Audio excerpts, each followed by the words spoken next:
CNN had a mental breakdown.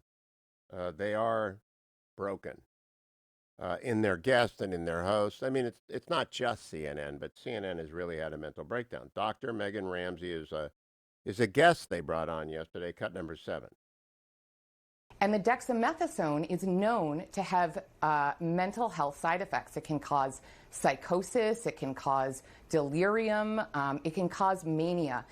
Many of us, I would never want to say that the president is experiencing steroid-induced psychosis, but it is certainly concerning to see some of his actions today in the wake of this potentially deadly diagnosis and infectious disease. I don't want to say that the president is experiencing steroid-induced psychosis, but boy, he looks like he's, honestly, did you hear that? I'll play you Jim Acosta again. This is Jim Acosta talking to Wolf as the president, who is now healthy, is back at the White House, cut number 10. Oh, that's right, Wolf. They'll try to ask him some questions as he comes into the White House. But keep in mind, this is not just the president returning to the White House. This may be patient zero. This is the virus coming back to the White House. And I will tell you, Wolf, having been here all day, it is eerily quiet and empty inside the corridors of the West Wing. With Kayleigh McEnany, the White House press secretary, testing positive for the virus, 2 press assistants testing positive for the virus.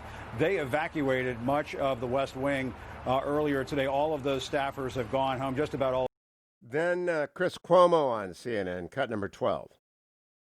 He didn't just walk into the White House one time with no mask tonight. He had his video crew capture that stupid scene again so he could put out propaganda, fronting a lie to his people. Once again, just like, don't worry about the mask. Now he says, don't worry about COVID. Don't let it control your life.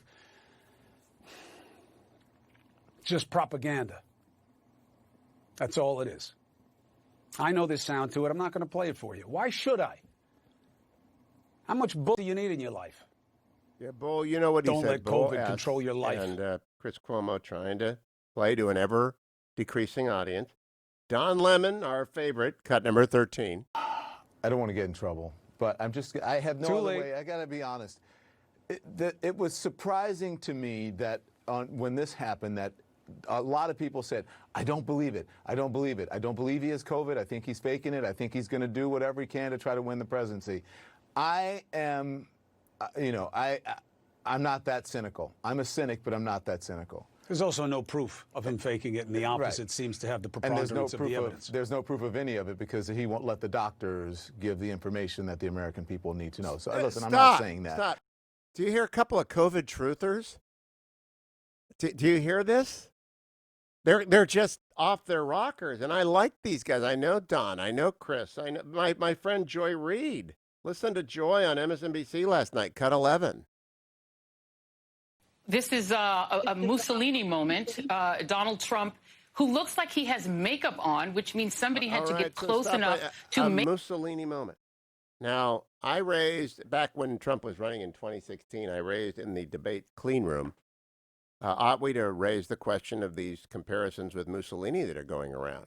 And Jake said, no, that's a talk radio thing. Dismissive. And here it is on TV when the president is recovered from a dire disease and rather quickly. But the cake goes to Erin Burnett, cut number 9. So let me start with you, Dr. Reiner. What we're seeing here really looks like it's like something out of North Korea. The dear leader comes out right with the magnificent helicopter entrance and up the stairs and off goes the mask as he pauses, and preens for the shots. Does anyone have the courage? I didn't watch that. Did anyone have the courage to say, Aaron, that's kind of nuts. This isn't North Korea. You can say that and you won't be arrested, taken to a prison camp, or shot. The president returned to the White House looking just like he always does, took off his mask and waved, and no one was around him, and everyone should be happy he's well. And you've lost it. Maybe you should go take a rest. Did anyone say that? What did you think of that? Ken in Pennsylvania. Ken, what did you think of that and the whole 72 hours on the media? Well, in particular, I would like to comment on Biden on the town hall last night. No, Ken, that's not what I'm asking. I'm asking about Aaron and CNN.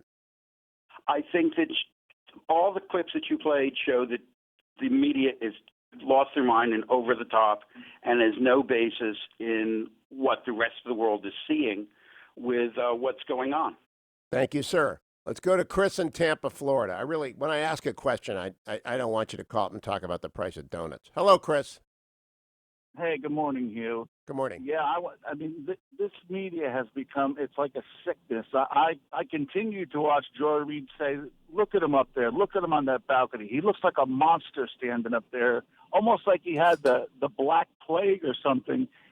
Excuse me. And then they went on to say how his doctor should resign. I mean, this is beyond journalism. This is pure hatred for Trump, and you can see the disdain towards Trump and the people that support him. I know that there is a seething kind of destabilization going on in left-wing media. Thank you.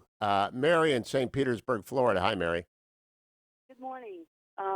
Even though it's kind of nutty, I have a friend that watches... Mary, I got to say, you've called this month, haven't you? Yes, sir. Okay, you only get to call once a month. Thanks, Mary.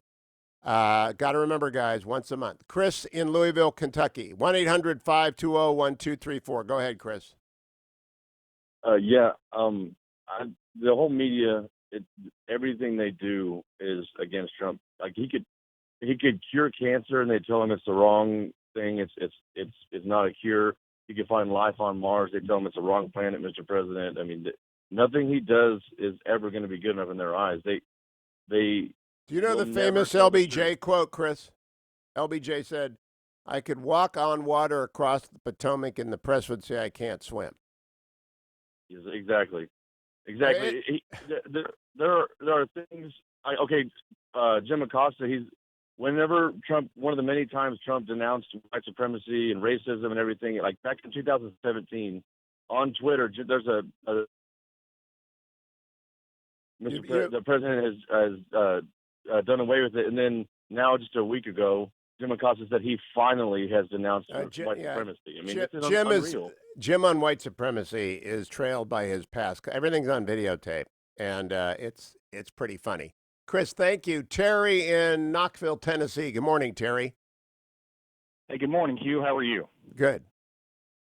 Hugh, the media is just showing on a daily basis how out of touch they are with the rest of the country. You know, since the pandemic began, I've been living my life exactly the way the president described in that statement last night. I've gotten up and I've taken a risk every day leaving my house to make my business survive and to protect and provide for my family.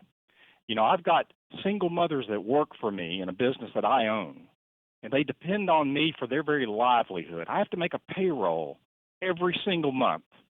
And I've done that since this pandemic began because of my effort and because I took the risk of getting up, leaving my house, socially distancing, wearing a mask when I have to. But the rest of us have got to move on. We cannot bow to this pandemic. If we do, this country's over. And Terry, we're not going to. I love the president saying that yesterday. I think like you, of my friends Rhett and Irene Rasmussen, who run BestHotGrill.com. I saw them when I was in California. My one trip out of the Beltway during the pandemic, I was at California to greet Secretary of State Pompeo at the Nixon Library, and I had dinner with Rhett and Irene outside in the Fetching Mrs. Hewitt.